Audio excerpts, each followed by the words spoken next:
मैं मुख्य आचार्य आर के सोनवानी आप सभी को जय मसीह की आज की ऑनलाइन रविवारी आराधना परमेश्वर पिता, परमेश्वर पुत्र और पवित्र आत्मा के नाम से प्रारंभ करते हैं।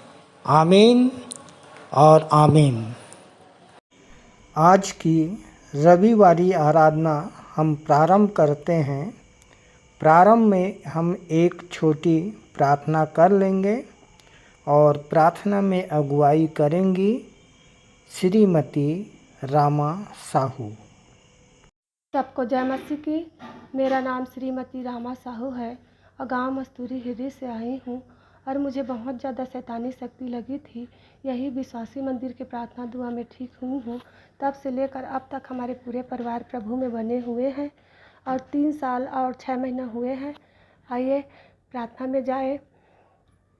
महान समर्थी दयालु अनुग्रहकारी प्रेमी पिता परमेश्वर, बड़ी धन्यवाद के पास आपके चरणों के समीप आते हैं।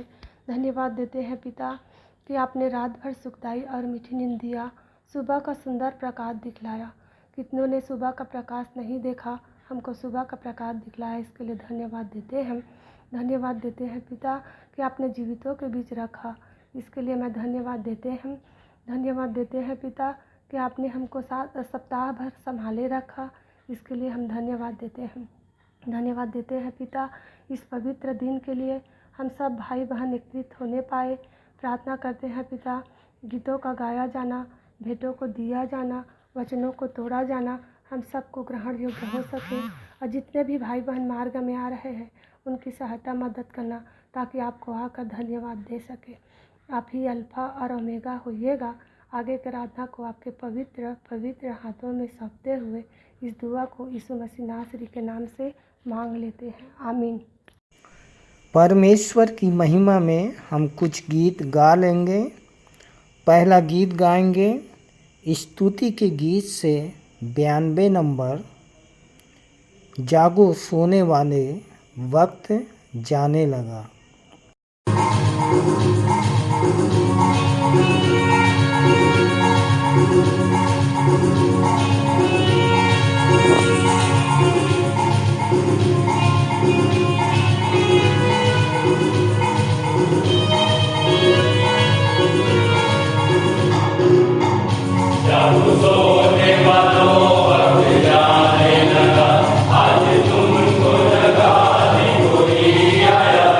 जिंदगी में किसी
अब हम प्रभु की महिमा में एक छत्तीसगढ़ी गीत गा लेबो। हमन गाना गाबो से 11 नंबर, जेकर बोल है अचानक यीशु के आना हो ही साथी रे पापी, मौका है मन ला फिरा लो।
हे मेरे लोगों, मेरी शिक्षा सुनो, मेरे वचनों की ओर कान लगाओ।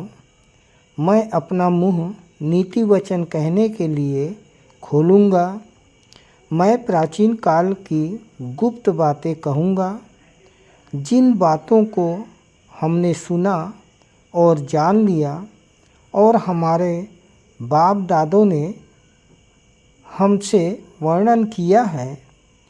उन्हें हम उनकी संतान से तृप्त ना रखेंगे, परंतु होनहार पीढ़ी के लोगों से यहोवा का गुणगान और उसकी सामर्थ और आश्चर्य कर्मों का वर्णन करेंगे।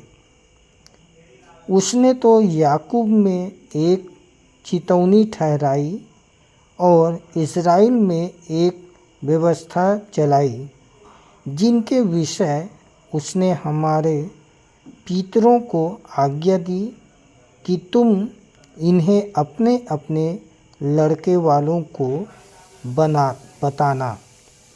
आइए हम परमेश्वर की महिमा के लिए उसकी आराधना में जाएं। आइए हम स्तुति के गीत पुस्तक से गीत का नंबर 7 गा लें, जिसके शब्द हैं धन्य तेरा पिता।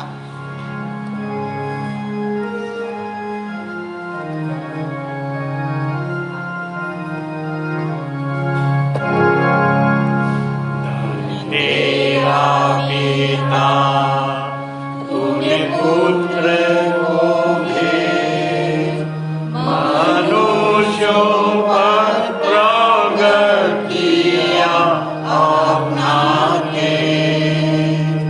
हालेलुया धन्य तेरा, हालेलुया आमीन। हालेलुया स्तुति गाएं फिर हमको जीना। धन्य तेरा मसीह, तूने किया उपकार और क्रूस पर प्राण दे मेरा किया उद्धार। हालेलुया धन्य तेरा, हालेलुया आमीन। हालेलुया स्तुति गाएं फिर हमको जीना। धन्य आत्मा पवित्र उजियारा चमका, अंधकार को मिटा के त्राणकर्ता निकला। हालेलुया धन्य तेरा, हालेलुया आमीन। हालेलुया स्तुति गाएं फिर हमको जीना। प्रशंसा और जय परमेश्वर की हो, जो खोज कर मोल लेकर संभालता हमको। हालेलुया धन्य तेरा, हालेलुया आमीन। हालेलुया स्तुति गाएं फिर हमको जीना।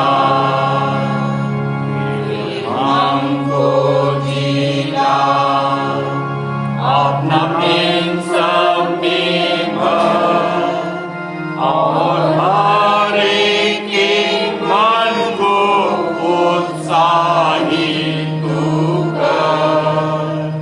हालेलुया धन्य तेरा, हालेलुया आमीन। हालेलुया स्तुति गाएं फिर हमको जीना।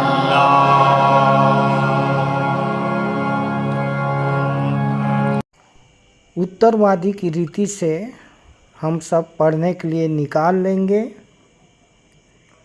पहला यूहन्ना 4 अध्याय, जिसे हम पूरा पढ़ेंगे और पढ़ने में अगुवाई करेंगी कुमारी सोनिया धुरी और उत्तर देंगी श्रीमती दुर्गा धुरी, जो चाटीडी कलीसिया से हैं। आप सभी को जय मसीह की। मेरा नाम सोनिया धुरी है। आप सबको जय मसीह की। मेरा नाम दुर्गा धुरी है। आइए हम सभी उत्तरवादी का पाठ उत्तरवादी की रीति से पढ़ने के लिए निकाल लेते हैं। पहला यूहन्ना अध्याय 4 1 से लेकर अंतिम तक। पहला पद मैं पढ़ूंगी, दूसरा पद आप इनके साथ पढ़िएगा। प्रियो, प्रत्येक आत्मा की प्रतीति ना करो, परंतु आत्माओं को परखो कि वे परमेश्वर की ओर से है या नहीं, क्योंकि संसार में अनेक झूठे नबी निकल पड़े हैं। परमेश्वर के आत्मा को तुम इससे जान सकते हो प्रत्येक आत्मा जो यह मानती है कि यीशु मसीह देह धारण कर के आया है, वह परमेश्वर की ओर से है। और प्रत्येक आत्मा जो यीशु को नहीं मानती, वह परमेश्वर की ओर से नहीं है। यही तो मसीह विरोधी की आत्मा है, जिसके विषय में तुम सुन चुके हो कि वह आने वाला है और अब भी संसार में है। बच्चों, तुम परमेश्वर से हो और तुम उन पर विजयी हुए हो, क्योंकि वह जो तुम में है उससे जो संसार में है कहीं बढ़कर है। वे संसार के हैं, इसलिए संसार की बातें बोलते हैं और संसार उनकी सुनता है। हम परमेश्वर से हैं। वह जो परमेश्वर को जानता है हमारी सुनता है, और जो परमेश्वर से नहीं हमारी नहीं सुनता। इसी से हम सत्य की आत्मा और भ्रांति की आत्मा को पहचानते हैं। प्रियो, हम आपस में प्रेम करें, क्योंकि प्रेम परमेश्वर से है। प्रत्येक जो प्रेम करता है परमेश्वर से उत्पन्न हुआ है और परमेश्वर को जानता है। वह जो प्रेम नहीं करता परमेश्वर को नहीं जानता, क्योंकि परमेश्वर प्रेम है। परमेश्वर का प्रेम हम में इसी से प्रकट हुआ है कि परमेश्वर ने अपने इकलौते पुत्र को संसार में भेज दिया कि हम उसके द्वारा उद्धार जीवन पाए। प्रेम इसमें नहीं कि हमने परमेश्वर से प्रेम किया, परंतु इसमें है कि उसने हमसे प्रेम किया और हमारे पापों का प्रायश्चित के लिए अपने पुत्र को भेजा। प्रियो, यदि परमेश्वर ने हमसे ऐसा प्रेम किया तो हमको भी एक दूसरे से प्रेम करना चाहिए। परमेश्वर को कभी किसी ने नहीं देखा। यदि हम एक दूसरे से प्रेम करें तो परमेश्वर हम में बना रहता है और उसका प्रेम हम में सिद्ध होता है। इसी से हम जानते हैं कि हम उसमें बने रहते हैं और वह हम में, क्योंकि उसने अपने आत्मा में से हमें दिया है। हमने उसे देखा है और साक्षी देते हैं कि पिता ने पुत्र को संसार का उद्धारकर्ता करके भेजा। जो कोई यह मान लेता है कि यीशु ही परमेश्वर का पुत्र है, तो परमेश्वर उसमें और वह परमेश्वर में बना रहता है। जो प्रेम परमेश्वर हमसे रखता है उसे हम जान गए हैं और हमने उस पर विश्वास किया है। परमेश्वर प्रेम है। जो प्रेम में बना रहता है वह परमेश्वर में बना रहता है और परमेश्वर उसमें। इसी से प्रेम हम में सिद्ध होता है कि न्याय के दिन हमें साहस हो, क्योंकि जैसा वह है वैसे ही हम भी संसार में हैं। प्रेम में भय नहीं होता, परंतु सिद्ध प्रेम भय को दूर कर देता है, क्योंकि भय में दंड निहित है और जो भय करता है वह प्रेम में सिद्ध नहीं हुआ। हम इसलिए प्रेम करते हैं क्योंकि उसने पहले हमसे प्रेम किया। यदि कोई कहे मैं परमेश्वर से प्रेम करता हूँ और अपने भाई से घृणा करे तो वह झूठा है, क्योंकि जो अपने भाई से जिसे उसने देखा है प्रेम नहीं करता तो वह परमेश्वर से जिसे उसने नहीं देखा प्रेम नहीं कर सकता। आइए हम सभी अंतिम पद एक साथ पढ़ लें। हमें उससे यह आज्ञा मिली है कि जो परमेश्वर से प्रेम करता है वह अपने भाई से भी प्रेम करे। आप सभी को जय मसीह। परमेश्वर अपने पवित्र वचन के पढ़े सुने व कहे जाने पे हम सबों को बहुतायत की आशीष दे। आमीन। आमीन।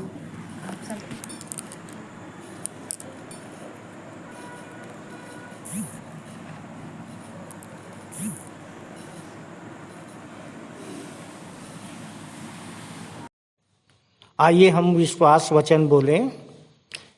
मैं सर्वशक्तिमान पिता पर स्वर्ग और पृथ्वी के सृजनहार परमेश्वर पर विश्वास रखता हूँ। मैं उसके एकलौते पुत्र हमारे प्रभु यीशु मसीह पर, जो पवित्र आत्मा के सामर्थ के द्वारा कुमारी मरियम से जन्मा, जिसने पोंतियुस पिलातुस के राज्य में दुख उठाया, जो क्रूस पर टांगा गया और मारा गया, जो गाड़ा गया और अदृश्य लोक में पहुंचा, और तीसरे दिन मृतकों में से फिर जी उठा, जो स्वर्ग पर चला गया और सर्वशक्तिमान पिता परमेश्वर के दाहिने हाथ विराजमान है,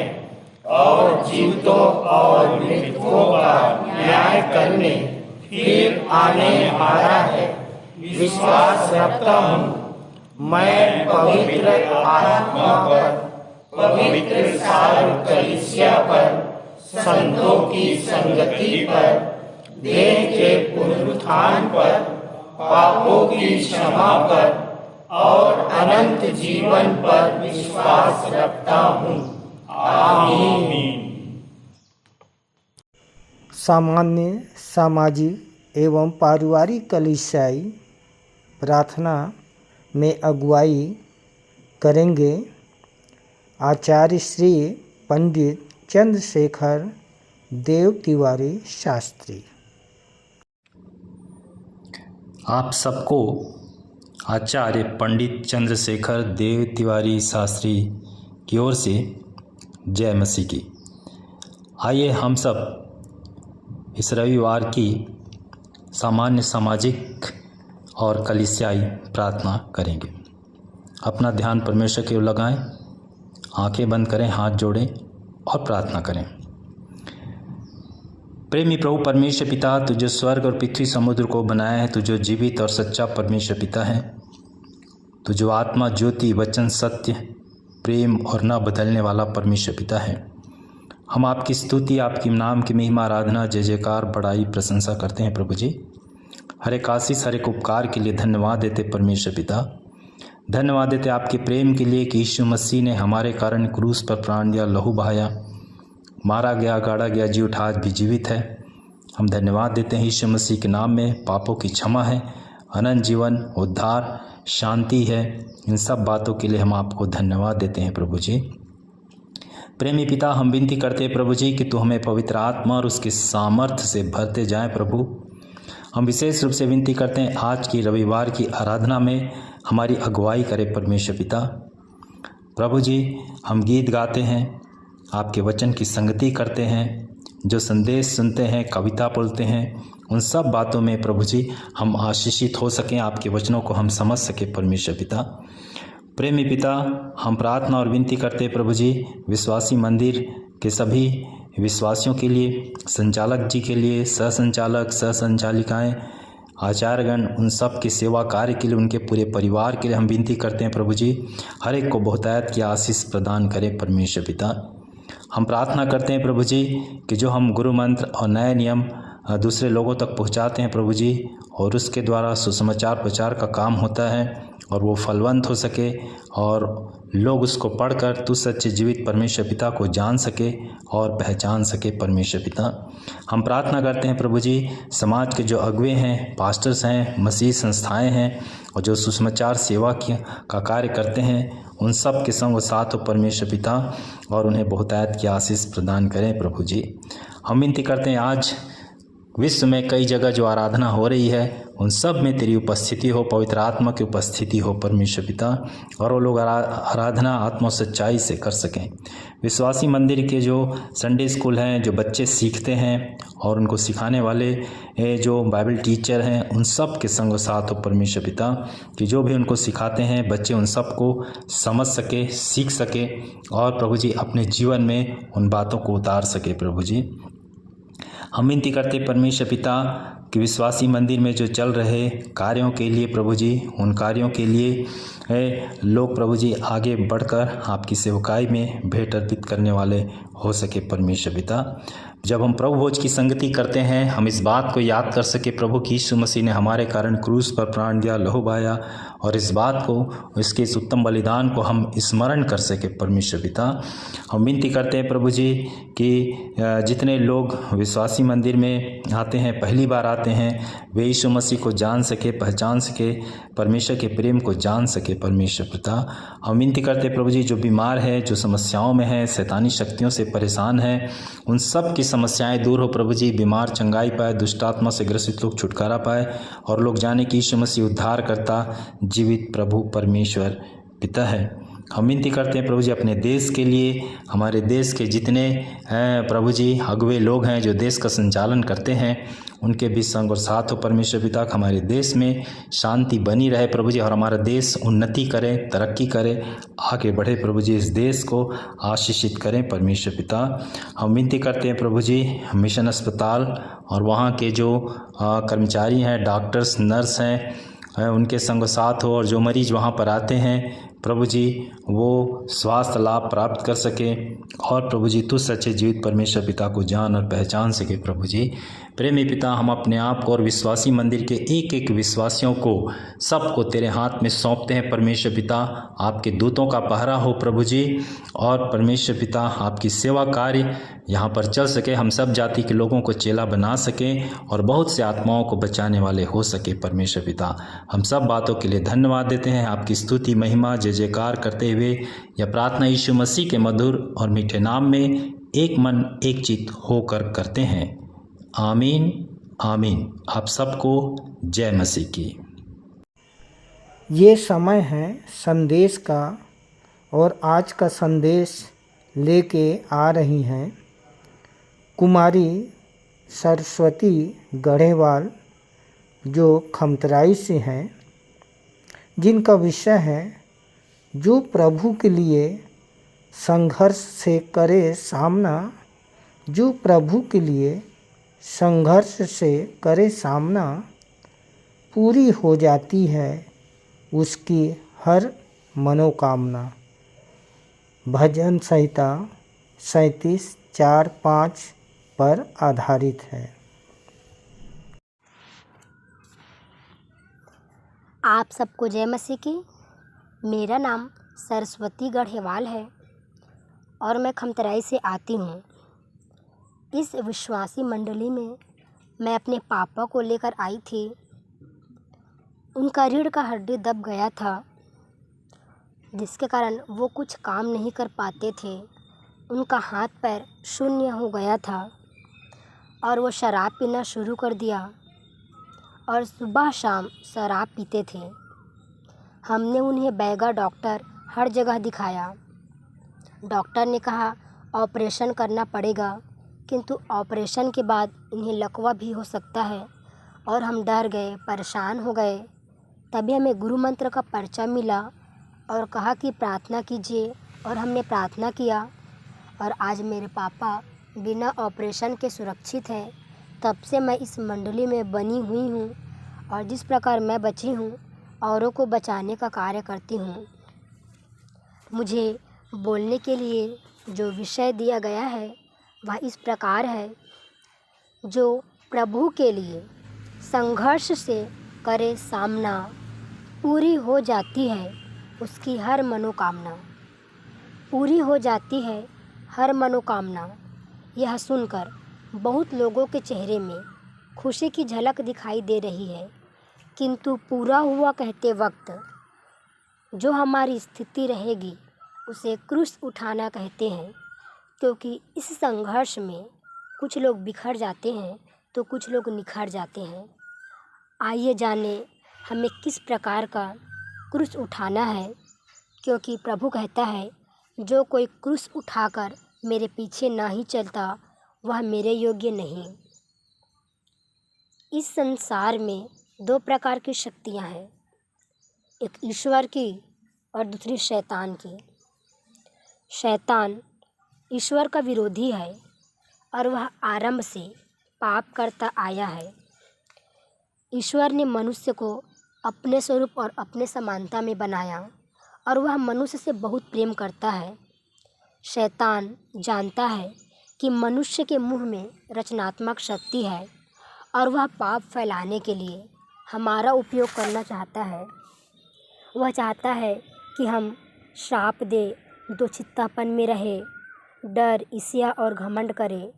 पौलुस कहता है, मैं अपने देह को मारता कूटता और वश में लाता हूँ, ऐसा न हो कि औरों का प्रचार करके मैं आप ही किसी रीति से निकम्मा ठहरूं। शैतान फाड़ खाने वाले शेर के समान हमारे ताक में है, जो पहला पतरस 5:8 में पाया जाता है, और उससे बचने के लिए हमें संघर्ष करना पड़ता है। जब हम प्रभु में आते हैं तो हमारा पारिवारिक जीवन बिगड़ने लगता है। मरकुस 13:12 में लिखा है, पिता पुत्र के, पुत्र पिता के, माँ बेटी के, बेटी माँ के, सास बहू के और बहू सास के विरोध में हो जाता है। पहला तीमुथियुस 5:8 में लिखा है, जो अपने परिवार की देखरेख नहीं करता वह अविश्वासी से बुरा है, और हम धीरज के साथ सब कुछ सहते हैं। हम अपने परिवार से प्रेम करते रहते हैं। मेरे प्रियो, हम सबका अलग अलग धर्म और अलग अलग जाति है। हमारा धार्मिक और सामाजिक कार्य अलग होता है, किंतु जब हम प्रभु में आते हैं तब लोग हमें ईसाई कहकर पुकारते हैं। बिना कुछ सोचे, बिना कुछ जाने हमें समाज से अलग कर दिया जाता है। बहुत से विश्वासियों पर तो प्राणघातक हमले भी होते हैं। हमारे संचालक जी मृत्यु को हर वक्त अपने देह में लिए फिरते हैं ताकि प्रभु का जीवन हमें प्रकट हो जाए। मेरे प्रियो, इस विश्वासी मंदिर को खोलने के लिए किसी ने संघर्ष किया होगा, किंतु इसे चलाने के लिए आज हमें संघर्ष करना आवश्यक है। आप सोच रहे होंगे, प्रभु में आने के बाद हम क्यों संघर्ष करें, या क्या हो बिना संघर्ष के हमें सब कुछ प्राप्त हो जाए। तो नीति वचन 20:21 में लिखा है कि जो भाग हमें उतावली से मिलता है उसमें केवल घटी होती है और अंत में उसमें आशीष नहीं होता। मैं आपको लूका 12 की एक कहानी सुनाना चाहती हूँ। एक धनवान व्यक्ति था और उसकी भूमि में बहुत उपज हुई। उसने सोचा कि मैं अपने छोटे छोटे गोदामों को तोड़कर बड़ा गोदाम बनाऊंगा और अपने प्राण से कहूँगा, हे मेरे प्राण, खा पी चैन से रह और आराम कर। किंतु प्रभु ने कहा, आज तेरा प्राण तुझसे ले लिया जाएगा। मेरे प्रियो, जब हम चाहते हैं कि जो भाग हमें बिना संघर्ष से मिल जाए उसमें हम खुश रहेंगे, किंतु ऐसा नहीं है। जब एक बच्चा छोटा होता है तब वह मोमबत्ती की लौ देखकर उसे पकड़ने का प्रयास करता है। वह उसे अपने पास में रखकर खेलना चाहता है, किंतु जब वह बड़ा हो जाता है और जब वह जान लेता है कि आग का उपयोग खाना बनाने के लिए है, रोशनी करने के लिए है, अगर हम उसका सही उपयोग नहीं करते तब आग हमें जला सकती है। ईश्वर भी चाहता है कि हम वस्तुओं का उपयोग करना सीखें, जो हमें इच्छा शक्ति दी गई है उससे हम सही मनोकामना करें। प्रभु चाहता है कि हम अपने जीवन को आनंद, भय और भलाई के साथ जीना सीखें, तभी वो हमारी हर एक मनोकामना को पूरी करेगा। अंत में मैं 4 लाइन कहना चाहती हूँ। जो प्रभु के लिए करे त्याग, तपस्या, संघर्ष और साधना। जो प्रभु के लिए करे त्याग, तपस्या, संघर्ष और साधना, तो शुरू हो जाती है उनकी आत्मिक आराधना।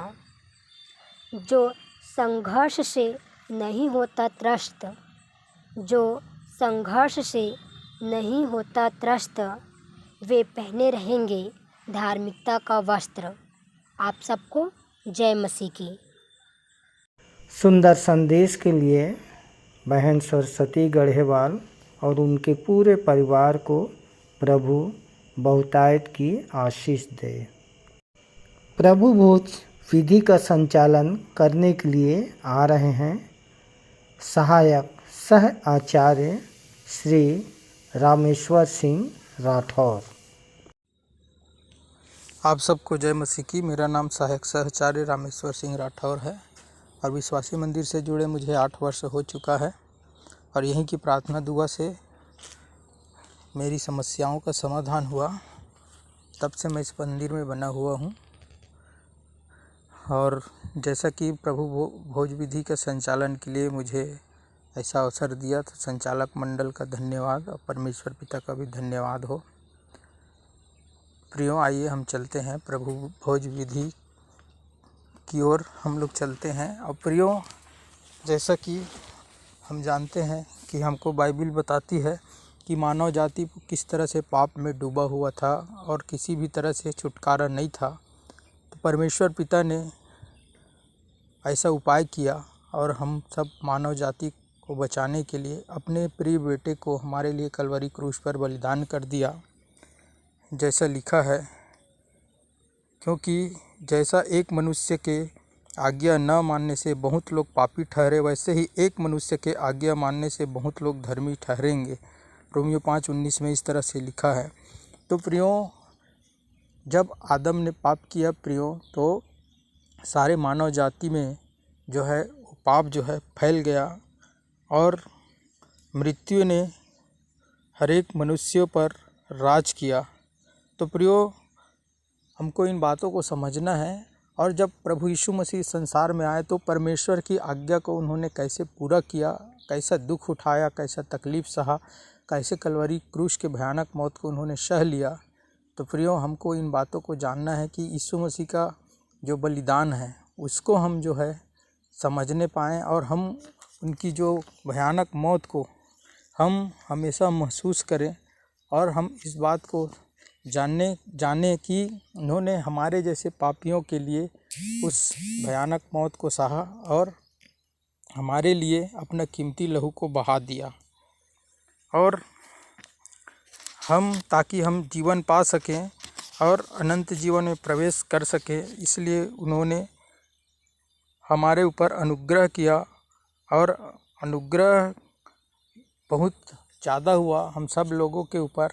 तो हमको जो है उनके बलिदान को हमको समझने की ज़रूरत है और हम अपना जो है जीवन को देखें जब हम, क्योंकि ये भोज जो है, जो यीशु मसीह का जो देह है, देह रूपी रोटी को हम लोग लेते हैं और उसके लहू रूपी जो है दाखरस को हम लोग लेते हैं। तो हमको इन बातों को समझना है कि ये व्यर्थ नहीं होना चाहिए। हमको इन बातों को समझने की ज़रूरत है, क्योंकि लिखा है कि जैसा पाप ने मृत्यु फैलाते हुए राज्य किया, वैसे ही हमारे प्रभु यीशु मसीह के द्वारा अनुग्रह भी अनंत जीवन के लिए धर्मी ठहराते हुए राज्य करे। तो प्रियो, अनंत जीवन यही है कि हम उस जीवित परमेश्वर को जानें और जबकि हम उसके लहू और दाखरस को हम ग्रहण करते हैं तो हमारे जीवन में जो है ये कार्य करना चाहिए और हमारा जीवन परिवर्तन होना चाहिए। और हम जो है जैसे हमारे परमेश्वर पिता प्रभु यीशु मसीह का जो है जैसे स्वभाव था, वैसे ही स्वभाव हमारे अंदर भी आना चाहिए। तो हम अपने आप को हमेशा जो है जांचते रहें और यीशु मसीह के जो पद चिन्हों पर हम चलने की प्रयास करें और हमको हमेशा इस बात का याद रहे कि हमारे लिए जो है यीशु मसीह ने अपना उस कलवरी क्रूस की भयानक मौत को सहा, कैसे प्रताड़ित हुआ, कैसे हमारे लिए वो कष्ट सहा और उनके मुंह पर थूक दिया गया और उनको कोड़े मारा गया और उनको कैसे घूंसे मारा गया और उन्होंने उस भयानक मौत को हमारे लिए सहा और हमारे लिए उस कलवरी क्रूस पर अपना बलिदान कर दिया। तो इन सब बातों को हम हमेशा स्मरण करें। जब भी इस रोटी और दाखरस को लेते हैं तो हम उसके मृत्यु को हमेशा सर्वदा हमको याद करना है और हर परिस्थिति में हम उनको धन्यवाद, उस परमेश्वर पिता को और प्रभु यीशु मसीह को हर परिस्थिति में हम धन्यवाद देते रहें।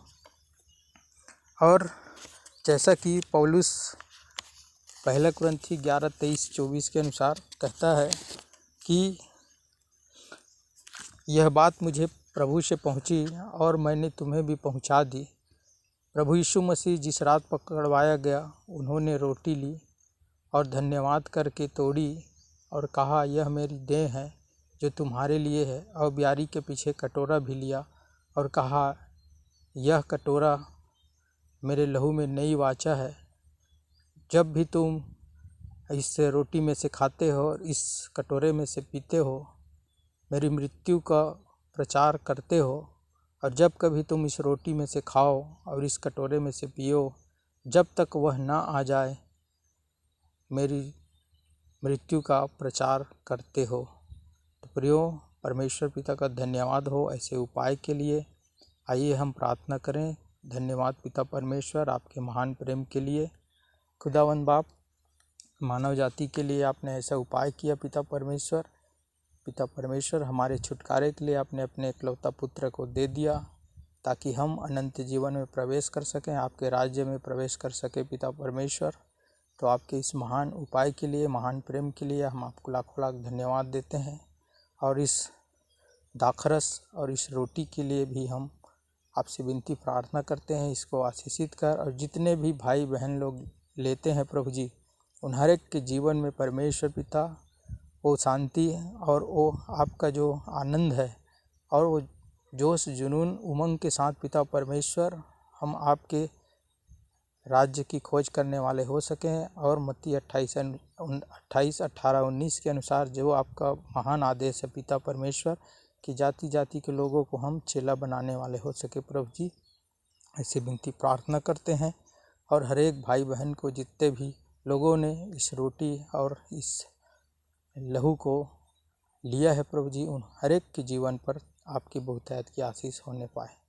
सारी बातों में आपको धन्यवाद देते हैं। आशीष, अनुग्रह, दया को चाहते हुए बड़े ही धन्यवाद और विश्वास के साथ विनती प्रभु यीशु मसीह के नाम से मांगते हैं, आमीन। सबको जय मसीह।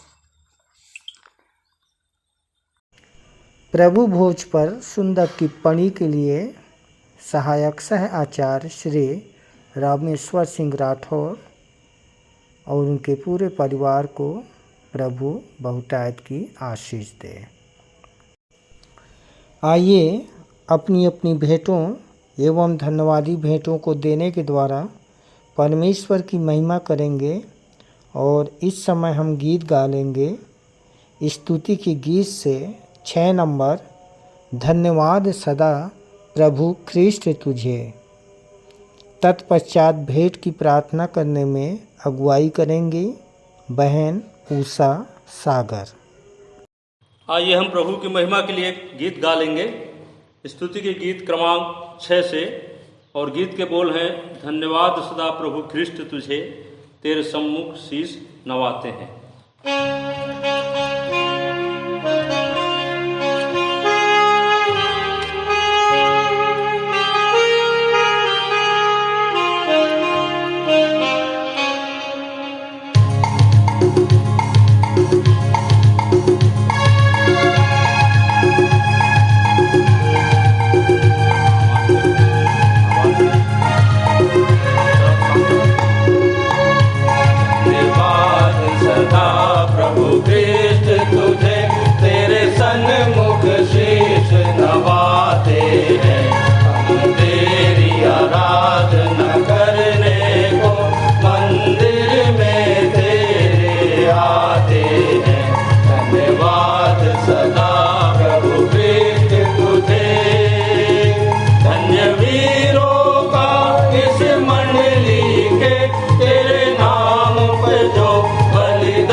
लिए जिस क्रूस पे तेरा रक्त बहा, संसार के पापी जन के लिए उस क्रूस ध्वजा से प्रेम तेरा, उस क्रूस ध्वजा से प्रेम तेरा हम दुनिया में फैलाते हैं।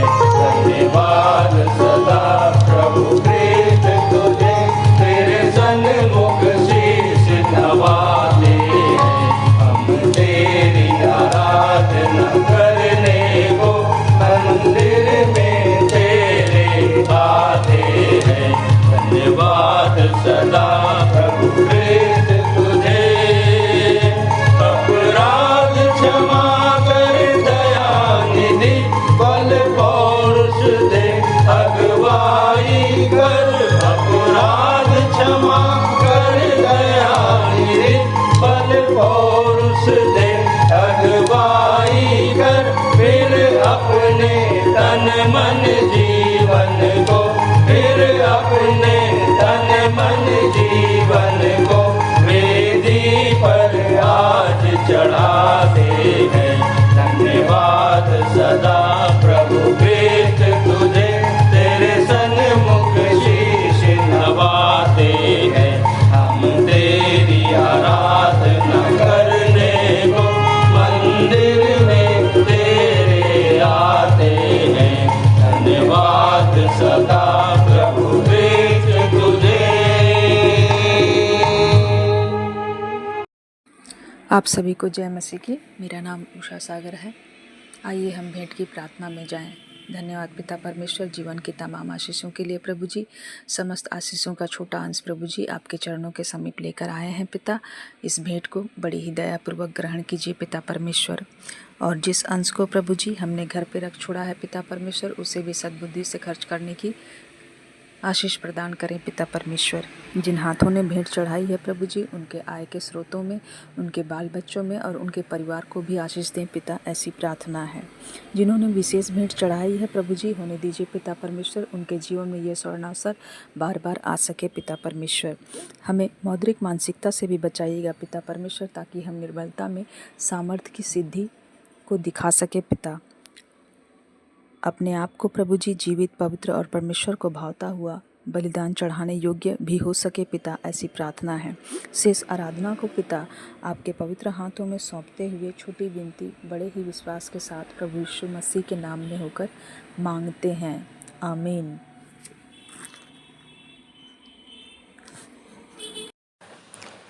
मैं मुख्य आचार्य R.K. सोनवानी आप सभी को जय मसीह की। आप लोगों को सूचना से अवगत करा दूं, हमारी रविवारी आराधना ऑनलाइन और ऑफलाइन दोनों चलती है। समय का विशेष ध्यान दें, प्रातः 10 बजे से दोपहर 12:30 बजे तक। जिनको जिनको आराधना में जिम्मेदारी दी जाती है, उनको ऑनलाइन और ऑफलाइन दोनों में बोलना है। ऑनलाइन के लिए अपना ऑडियो बनाकर शुक्रवार शाम तक अवश्य ही मुझको भेज देवे।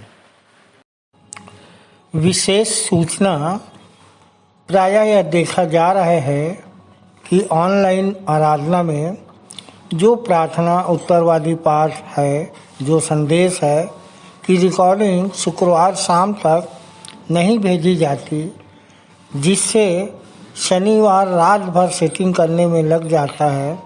अतः अब संचालक मंडल द्वारा निर्णय लिया गया है कि जिसकी रिकॉर्डिंग शुक्रवार शाम तक नहीं पहुंचेगी, उसे आने वाले समय में अवसर नहीं दिया जाएगा। तदनुसार इस आदेश का कड़ाई से पालन किया जाएगा। आदेशानुसार संचालक मंडल, विश्वासी मंदिर, बिलासपुर। 21/7/2024 की रविवारी आराधना के लिए आप लोगों को सूचित कर दूं, जिसका संचालन आचार्य श्री मूर्ति नारायण करोसिया जी करेंगे। प्रारंभिक प्रार्थना भाई भागीरथी निषाद के द्वारा। उत्तरवादी पाठ दूसरा कुरंथी 10 अध्याय, जिसे हम पूरा पढ़ लेंगे और पढ़ने में अगुवाई करेंगी कुमारी संगीता खांडे और उत्तर देंगी कुमारी भारती साहू। सामान्य सामाजिक एवं पारिवारिक कलीसियाई प्रार्थना आचार्य श्रीमती प्रीतमा कुर्रे के द्वारा। संदेश सह संचालक श्री आशीष जलाल जी के द्वारा, जिनका विषय है प्रभु की ताड़ना से पहले लगता धक्का। प्रभु की ताड़ना से पहले लगता धक्का, पर बाद में प्रतिफल मिलता है पक्का। इब्रानियों 12:10-11 आप अपने संदेश के लिए ले सकते हैं। प्रभु भोज विधि का संचालन आचार्य कुमारी सविता सिंह के द्वारा। भेंट की प्रार्थना भाई श्री प्रदीप उइके के द्वारा। मुख्य संदेश हम अपने संचालक जी से उत्तरवादी पाठ पर सुन लेंगे। अंतिम प्रार्थना भाई श्री राहुल जांगड़े के द्वारा और सह संचालिका डॉक्टर अल्पना राम जी की आशीष से सभा का समापन करेंगे। धन्यवाद। आइए अंत में सुन लेते हैं अपने मंदिर के संचालक जी द्वारा पिछले सप्ताह के संदेशों की समीक्षा एवं उत्तरवादी पाठ पर संक्षिप्त टिप्पणी तथा आज के व्यवहारिक जीवन में इसका उपयोग। प्रभु यीशु मसीह के मधुर मीठा नाम में फिर से आप सबको जय मसीह की।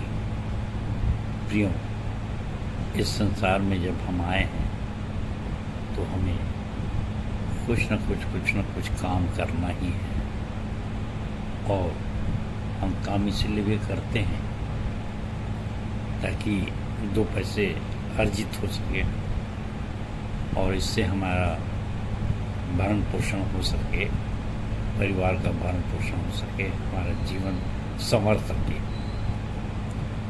और कई बार ऐसा होता है कि हम कुछ जोड़ते भी हैं और कभी उसकी सीमा निर्धारित नहीं कर पाते कि कितना धन हमारे लिए पर्याप्त है और इससे अधिक हमको नहीं जोड़ना है। और कभी जब आवश्यकता से अधिक हो जाता है, जुड़ जाता है, हम तो नहीं समझ सकते और कभी नहीं मानते कि कुछ ज़्यादा है, क्योंकि हमारी आवश्यकताएं अनंत हैं और उसको पूरा करने के लिए साधन हमारे पास सीमित हैं। और अचानक ही कभी कोई चोरी हो गई या कभी किसी की मृत्यु हो गई, खासकर बुजुर्गों में से। और पुराने समय से ये बात दिखी गई है कि आज तो बैंकिंग है, बैंक में लोग पैसा रखते हैं, अपने ऑर्नामेंट्स वगैरह, आभूषण रखते हैं समय बेसमय के लिए। परंतु पुराने ज़माने में लोग कुएं में कहीं गड्ढा करके, कहीं दीवारों के बीच में नाना प्रकार की जगह छुपा के रखते थे। और जब कभी घर टूटता है या खुदाई होती है तो अंडे के रूप में बहुत कुछ प्राप्त होता है। और मेरा कहने का अर्थ है कि हम कुछ ऐसा भी करते हैं जिसका उपयोग हम जिंदगी भर नहीं कर पाते और उसका परिणाम हम लोगों को कुछ प्राप्त नहीं होता। परंतु एक बड़ी अच्छी बात है कि जो हम प्रभु के लिए काम करते हैं, चाहे जैसी भी स्थिति हो, यहाँ तक कि अगर हमारी मृत्यु भी हो जाए तो जो परिश्रम हमने किया है, जो जोड़ा है, उसका कई गुना हमको प्राप्त होता है। और ऐसे दर्शन के विषय में बाइबिल हमको बताती है कि प्रभु में किया गया तुम्हारा परिश्रम व्यर्थ नहीं है। सो हम पिछले समय की बात करते हैं, पिछले सप्ताह की, कि हमारे पास पहला संदेश भाई दुर्जन जोगी ने रखा था। और भाई बहुत कम शिक्षित है, पर बहुत ही मेहनती, ईमानदार और प्रभु काम के लिए समर्पित हैं। और इनकी बहुत ही अच्छी गवाही है कि ये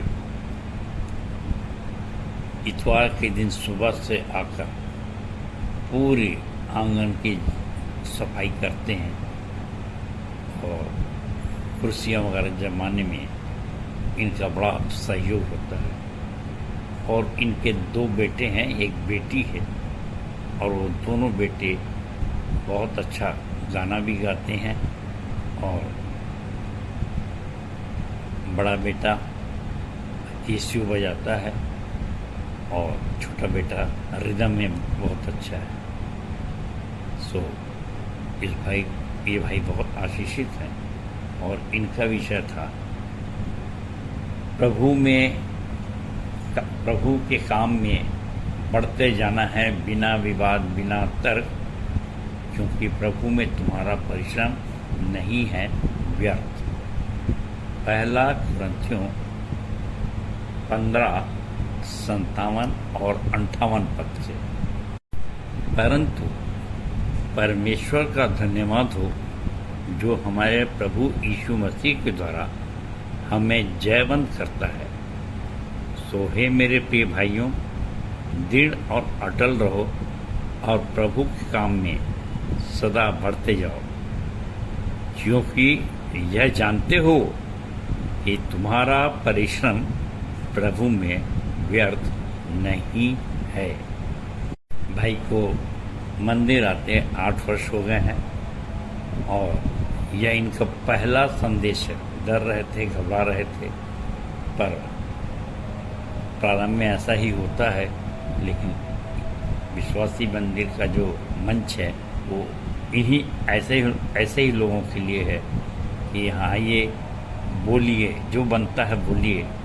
और निश्चित रूप से हमने देखा है कि कुछ समय के पश्चात वो बहुत अच्छे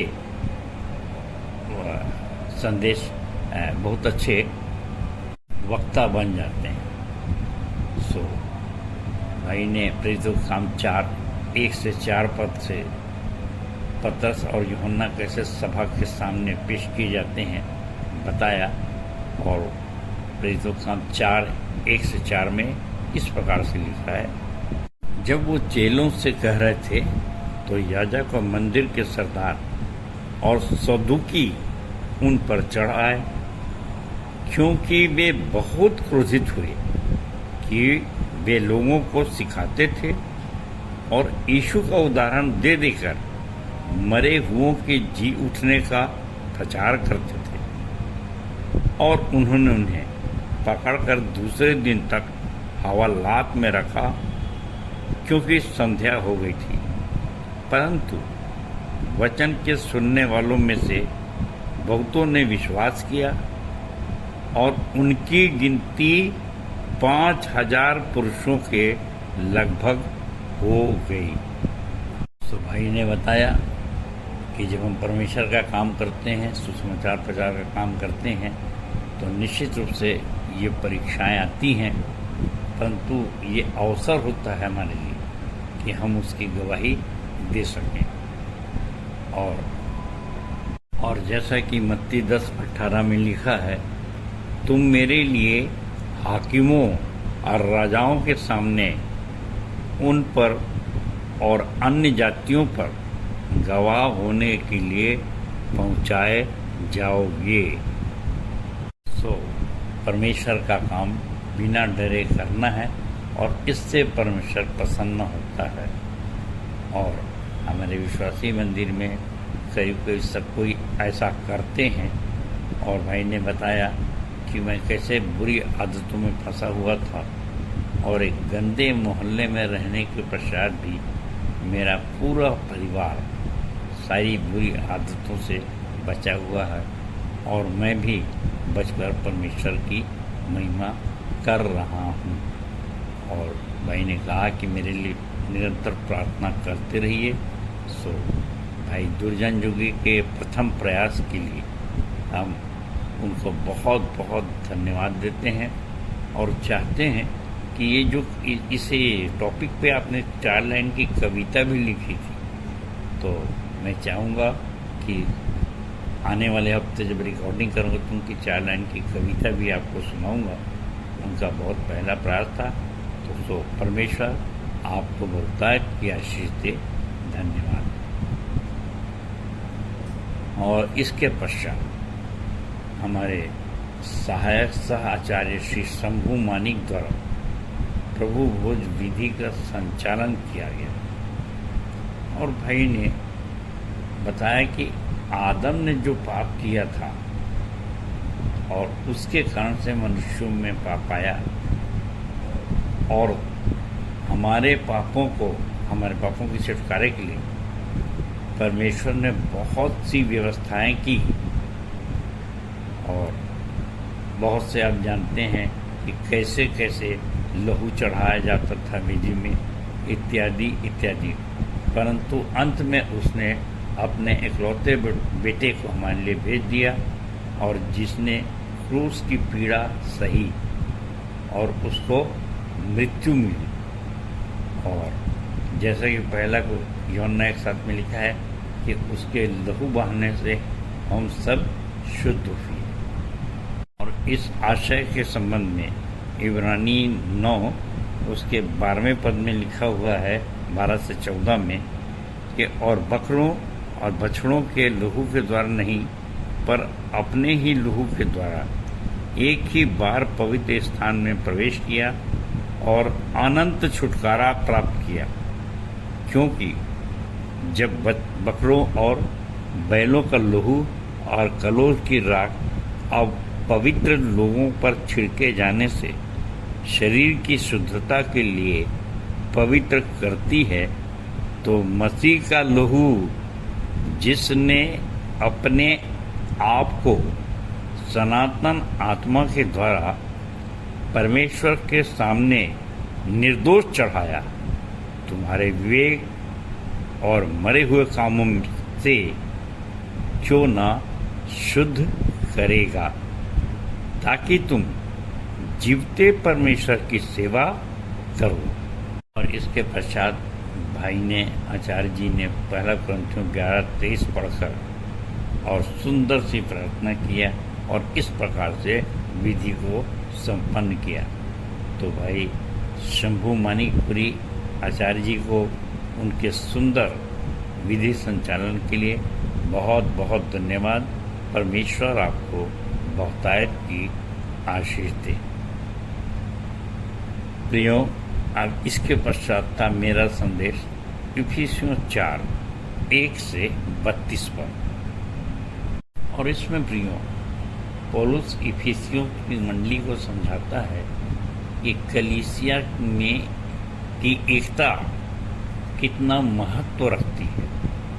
और हम जानते हैं कि अक्सर इस पर कुछ न कुछ कविताएं भी लिखी गई हैं। और एक कविता जो कुशवाहा भाई की मैं अक्सर कहता हूँ कि आपस के लड़ाई झगड़े यही हमारी सबसे पहली हार है। प्रेम में होता सदा उजाला, होता नहीं अंधकार है। और आपस के प्रेम ही से अनंत जीवन मिलेगा मेरे और आपको, क्योंकि प्रेम ढांप देता है अनेकों पाप को। सुप्रियो, पौलुस यहाँ पे समझाना चाहता है कि मैं बंधा हूँ। और मैंने बताया था कि फिलमोन, इफिसियों, कुलुसियों, फिलिपियों को जो 4 पत्रियाँ लिखा वो बंदी गृह से लिखा।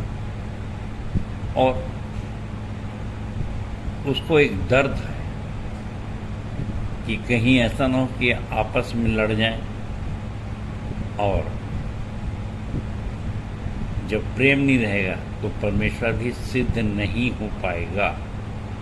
और इसलिए उसने कहा कि जिस बुलाहट से बुलाए गए उसके योग्य चाल चलो, क्योंकि एक ही विश्वास है 5वें पद में, और एक ही बपतिस्मा है और एक ही प्रभु है। तो फिर काहे के लिए हम आपस में लड़ते झगड़ते हैं, और इससे प्रभु दुखित होता है। इसलिए अपने आत्मिक वरदानों का सही उपयोग करें और भक्तिपूर्ण जीवन व्यतीत करें।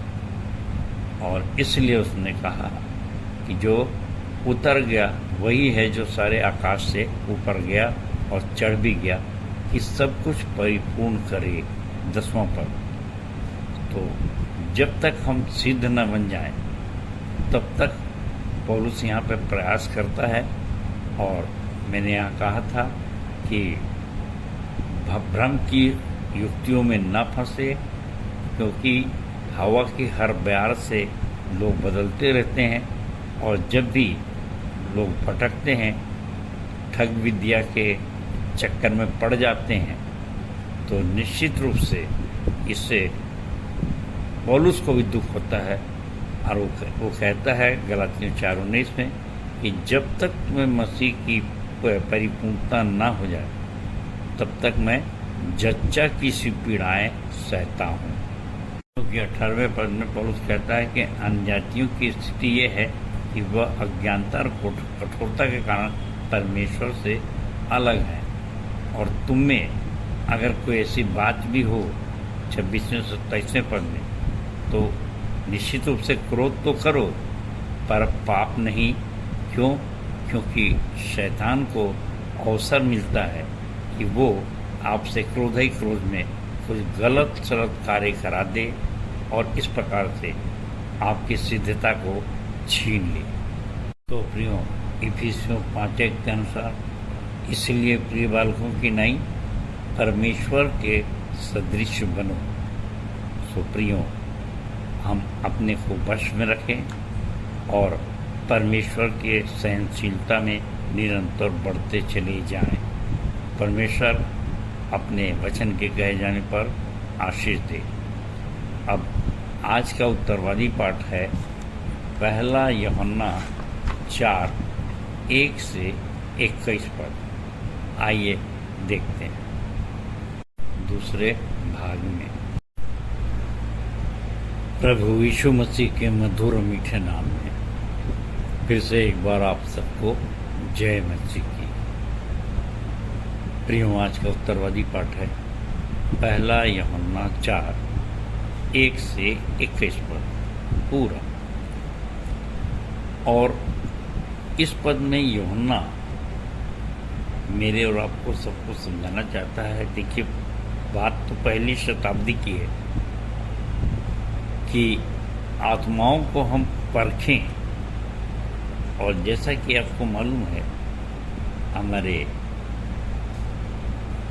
बीच में कहावत चलती है, और वो ये है कि पानी पियो छानकर, पानी पियो छानकर और गुरु बनाओ जानकर। सो हमको भी जो किसी के पीछे चलते हैं, और ख़ासकर जो हमारी नई कलीसिया है और उसमें सब नए विश्वासी आते हैं, तो बहुत आवश्यक है कि उनको हम पहले से ही इतना सावधान कर दें और इतनी फीडिंग दें, इतना समझा लें कि वो किसी की बात में आके बहके नहीं। क्योंकि आप जानते हैं कि आदम हवा को बहकाने के लिए हवा को शैतान ने पकड़ा और सिर्फ यही तर्क दिया कि कौन है जो कहता है कि तू निश्चय न मरेगी,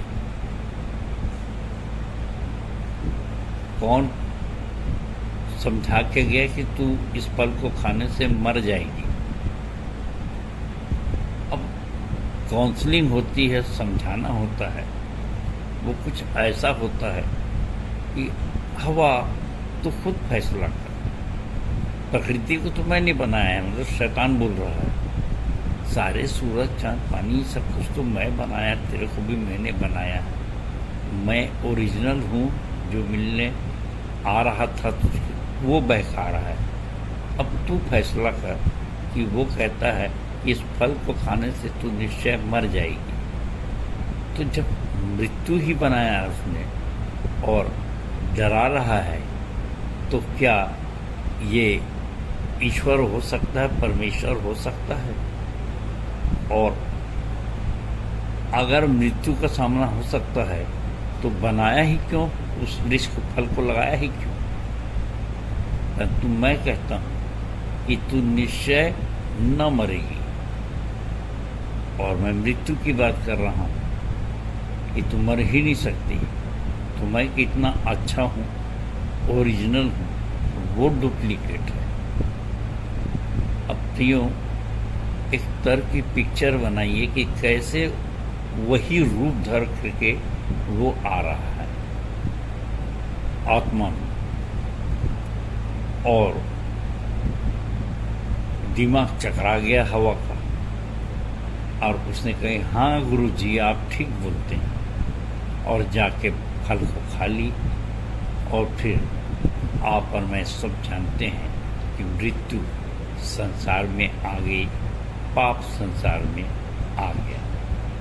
सो प्रियो, बाइबिल इस संबंध में, यूहन्ना इस संबंध में, पौलुस इस संबंध में, हम लोग भी बोर्ड नंबर 13 लिख करके इस संबंध में लगातार अच्छा से अच्छा संदेश दे करके और ये प्रयास करते रहते हैं कि हमने जिसे बड़ी मेहनत से जीता है वे कहीं बहक न गए।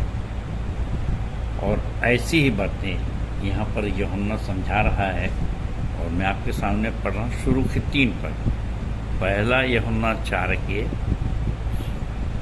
शुरू के 3 पद। हे प्रियो, हर एक आत्मा की प्रतीति न करो, वरन आत्माओं को परखो कि वे परमेश्वर की ओर से हैं कि नहीं, क्योंकि बहुत से झूठे भविष्यवक्ता जगत में निकल खड़े हुए हैं।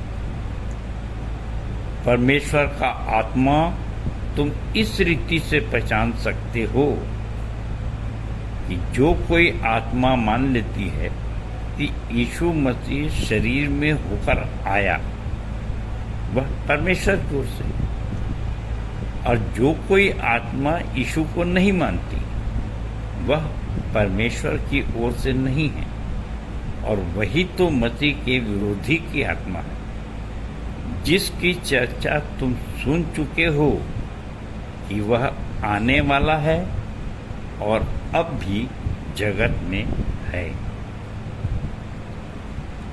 सो प्रियो, इस एंटी क्राइस्ट के विषय में वो इशारा कर रहा है यूहन्ना, और हमको समझा रहा है। और जैसा मैंने कहा कि आप पर मैं बहक न जाए, और इसलिए हम लोग ने क्या प्रयास किया, मैं तो इस नई कलीसिया को बना रहा था। नए नए सदस्य आएंगे, अन्य जातियों में से आएंगे, और निश्चित रूप से बहुत से लोग जो दूसरे के नींव पर घर बनाना चाहते हैं, वे उनको बहका कर ले जाएंगे और किन किन बातों का तर्क देंगे। ये सब आपके सामने प्रयास किया गया है। और अगर हमारा बोर्ड नंबर 13 देखेंगे, जो कि हमारे गाना गवर्नर के भी पृष्ठ नंबर 28 पर है, और आप समझ सकते हैं कि 7 बातों में विशेष सावधानी रखें, जिनके सही प्रकाशन एवं दर्शनों से भ्रमित कर शैतान विचारों को असंतुलित कर दो चित्ता बनाता है। और अभी मैंने बताया कि कैसे हवा पहले बहकाएगी, और तर्क तो इतना सटीक था कि वो सोचने पे मजबूर हो गई, खुद गिरी, आदम को गिराई, और आज तक हम मृत्यु से लड़ रहे हैं। जिन जिन बातों में बहकाया जाता है उसको बहुत विस्तार से मैं न बोल करके बहुत से रेफरेंस लिखे हुए हैं 13 नंबर के बोर्ड में। और सिर्फ मैं यह बताना चाहता हूँ कि मेरे बच्चों, हमने पहले तुम्हारे लिए बहुत परिश्रम किया है कि तुम बहकाए ना जाओ। और पहला है उद्धार, और इसलिए इसके 3 चरण बताए गए हैं। बहुत से लोग इसको भी नहीं मानते। 33%, 66% और उसके 99%, 99% और उसके बाद फिर 100%। और दूसरा है नया जन्म, बुद्धि के नए हो जाने का अनुभव। ये क्या अकस्मात या प्रक्रिया। और तीसरा है पवित्र आत्मा और सामर्थ के कामों एवं नई आत्माओं फलों से उनकी पहचान करिए। अन्य भाषा बोधगम या अबोधगम है। बहुत ऊंची हिंदी है ये, और इसलिए मैं कह रहा हूँ समझ में आने वाली भाषा या नहीं समझ में आने वाली भाषा अगर कोई बोलता है तो हमारे लिए तो एक पागलपन ही है, क्योंकि हम उससे रिक्वेस्ट करेंगे भाई हम मलयाली नहीं समझते, हम बंगाली नहीं समझते, और कोई लगातार बोलता रहेगा तो फिर पागलपन नहीं ही तो क्या है। फिर 5वां पॉइंट है बपतिस्मा, जल संस्कार, पवित्र आत्मा का बपतिस्मा या आग का या पानी का। 6वां है वरदान, बुलाहट और सेवाएं, और हमने उसका सारांश लिखा कि यीशु की महान आज्ञा को पूरी करने के लिए वरदान बुलाहट दी जाती है। और 7वां है चंगाई, शारीरिक या आत्मिक। और आज के समय में आप देख रहे हैं कि कितनी बड़ी भीड़, अभी हाथरस का एक घटना हुई है जहां पर चंगाई के नाम से भीड़ 80,000 की अनुमति थी, 2.5 लाख लोग आए, भगदड़ हो गया। 127 लोग आंकड़ा बताता है कि मारे गए, और शासन अब इस पर गंभीर एक्शन ले रही है। आरपीओ अगर इसको नहीं समझे तो नीचे जो टिप्पणी लिखी है, इन्हीं 7 समुंदर में शैतान ने बहुतों को डुबा के मारा है, इसलिए तो मृत सागर का पानी खारा है। और इसलिए गिद्ध से बचने के लिए सिद्ध बने, लूका 17 और 37। और अंत में जो है भावार्थ, स्वर्गदूतों जैसे उज्ज्वल रूप धारण करने वालों से सावधान, 2 कुरिन्थियों 11:14। और सावधानी प्रियो, हरेक आत्मा की प्रतीति न करो, वरन उन्हें परखो कि वे परमेश्वर की ओर से हैं या नहीं, क्योंकि बहुत से झूठे भविष्यवक्ता जगत में निकल खड़े हुए हैं।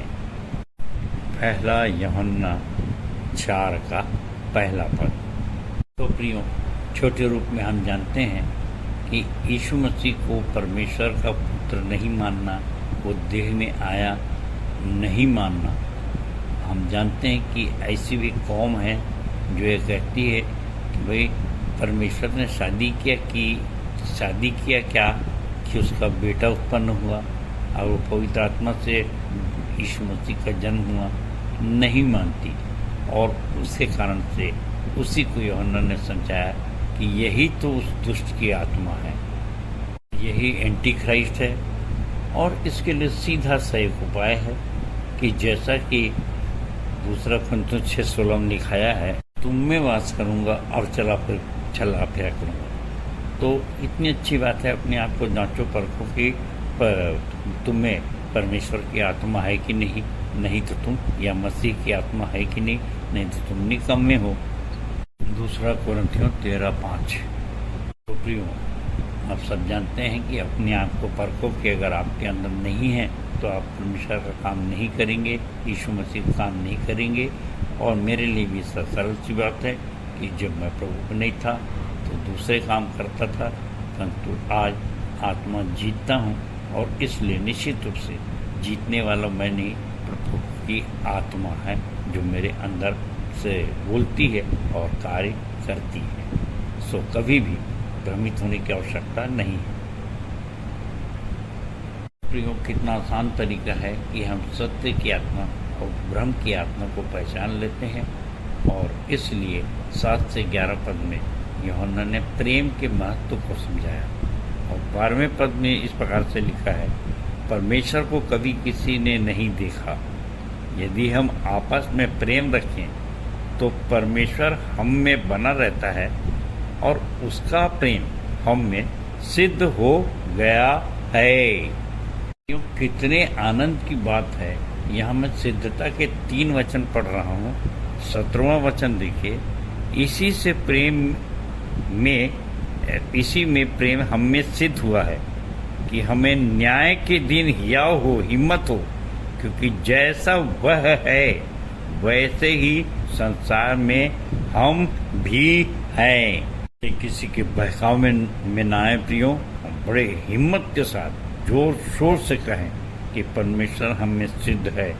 और इसीलिए ये जो संसार डराता है उससे डरने की जरूरत नहीं। 18वें पद में, प्रेम में भय नहीं होता, वरन सिद्ध प्रेम भय को दूर कर देता है, क्योंकि भय से कष्ट होता है और जो भय करता है वह प्रेम में सिद्ध नहीं हुआ। सो प्रियो, ये बहुत ही महत्वपूर्ण लाइन है। जो भय करता है वह प्रेम में सिद्ध नहीं हुआ। परमेश्वर प्रेम है और यदि वो हमारे अंदर है, मसीहा हमारे अंदर है, तो हमको किसी प्रकार का तो भय होना नहीं चाहिए। प्रचार की दुनिया में जब मैं आया तो एक बड़ी लंबी फहरिस्त थी कि सब जाति को चेला बनाने के लिए सब कोई किसी न किसी बहाने से कटते हुए मिले, परंतु मैंने दृढ़ता से निश्चय किया, मैं जाऊंगा। और आज देखिए कितनी बड़ी कलीसिया हमारी तैयार है और क्या नुकसान हुआ, कुछ भी नहीं। प्रियो, 20वें पद में यूहन्ना ने बहुत स्पष्ट रूप से अच्छा तर्क दिया है और ये अंतिम पद में आपके सामने पढ़ रहा हूँ। यदि कोई कहे कि मैं परमेश्वर से प्रेम रखता हूँ और अपने भाई से बैर रखे तो वह झूठा है, क्योंकि जो अपने भाई से जिसे उसने देखा है उससे प्रेम नहीं रखता, तो परमेश्वर से भी जिसे उसने नहीं देखा प्रेम नहीं रख सकता। प्रियो, कैन हाबिल को हम जानते हैं कि भाई ने कैसे कहने हत्या की, परंतु यहाँ पर वो सीमित भाई नहीं है। यीशु मसीह ने कहा, कौन मेरे माता पिता, कौन मेरे भाई बहन।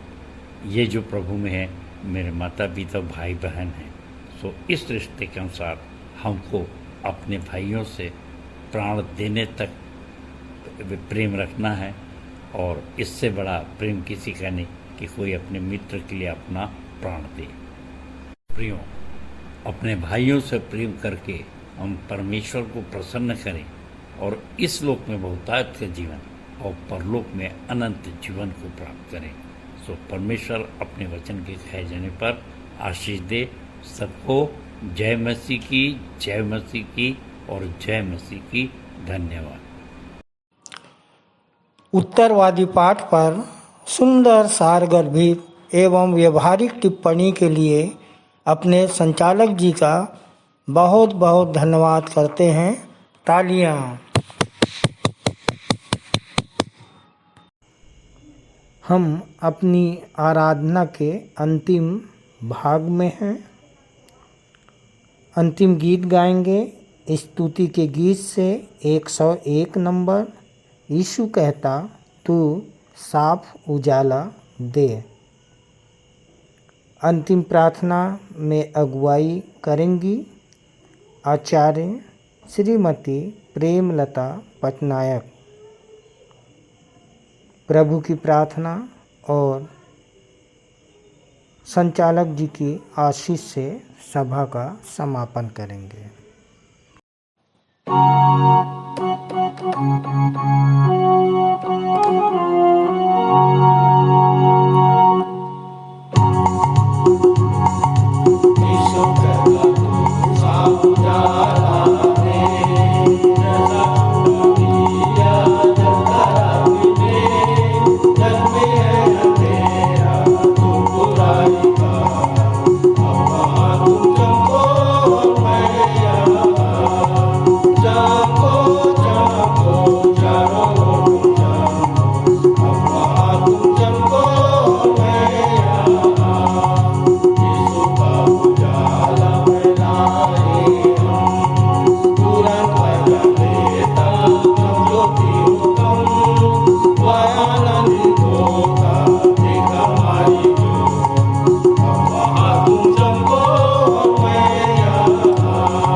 आइए हम प्रार्थना में जाएं। महान दयालु सामर्थ्य पिता परमेश्वर, एक बार पुनः आपके पवित्र चरणों के निकट आते हैं प्यारे प्रभु जी, और दिल की गहराई से आपको हृदय से धन्यवाद देते हैं प्रभु जी कि सुंदर समय दिया प्रभु कि हम प्रार्थना के द्वारा प्रभु एक बार पुनः आपसे बातचीत कर सकें। पिता, हम आपका हृदय की गहराई से धन्यवाद देते हैं। विशेषकर प्रभु आपका धन्यवाद देते हैं आज के पवित्र दिन में पिता परमेश्वर, जब हम आपकी आराधना ऑनलाइन रूप से चाहे ऑफलाइन रूप से करते हैं प्रभु, आप हमारी सहायता मदद किए प्रभु। हम आपका धन्यवाद और धन्यवाद कर देते हैं प्रभु जी।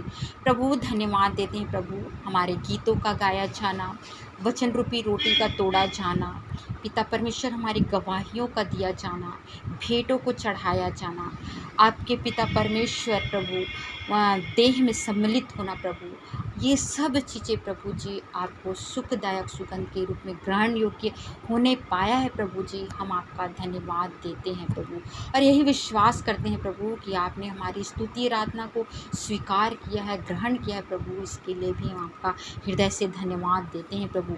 विशेषकर धन्यवाद देते हैं आज के वचन के लिए पिता परमेश्वर, जो उत्तरवादी के रीति में पढ़ा गया प्रभु, पहला यूहन्ना 4 अध्याय पिता परमेश्वर, इस पर जो मनन चिंतन किया गया प्रभु, उसके लिए हम आपका हृदय से धन्यवाद देते हैं प्रभु। सचमुच में प्रभु आपका वचन कहता है परमेश्वर प्रेम है, और प्रभु इस प्रेम में निरंतर हम सबको बनाए रखिए प्रभु जी।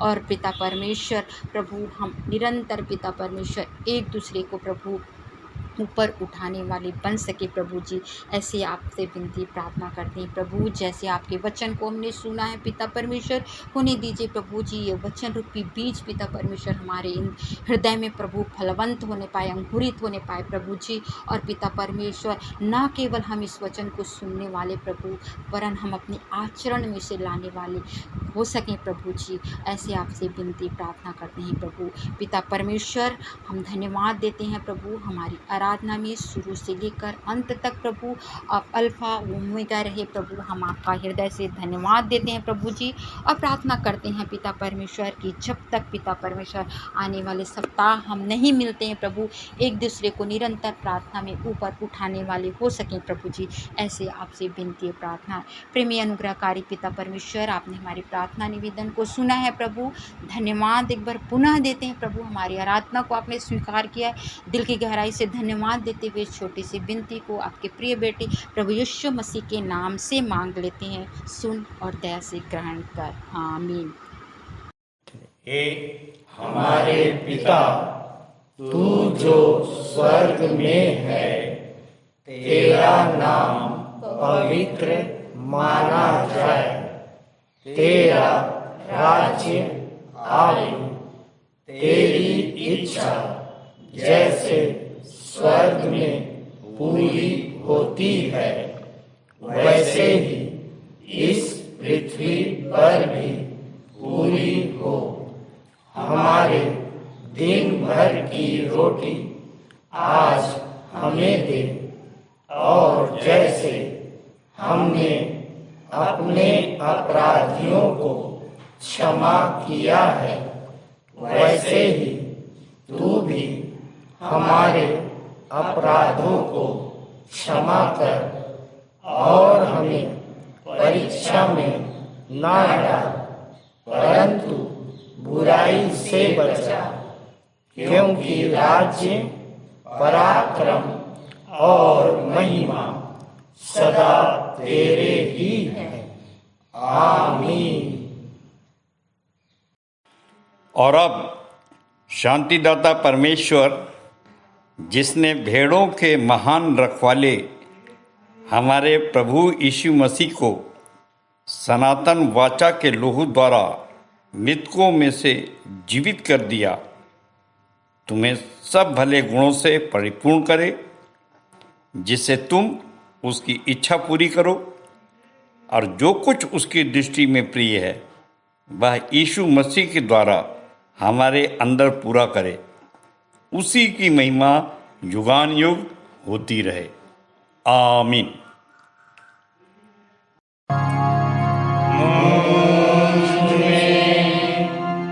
यीशु की शोभा दिखाई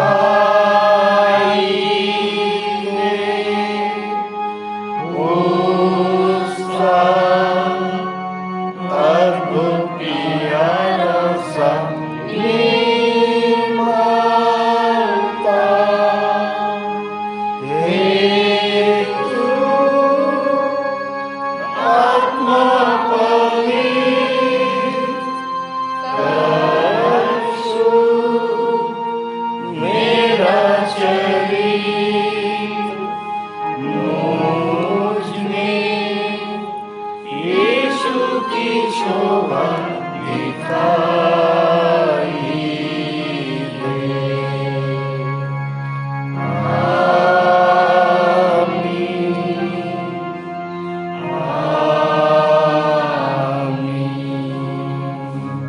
आप सबको जय मसीह की। जय मसीह की।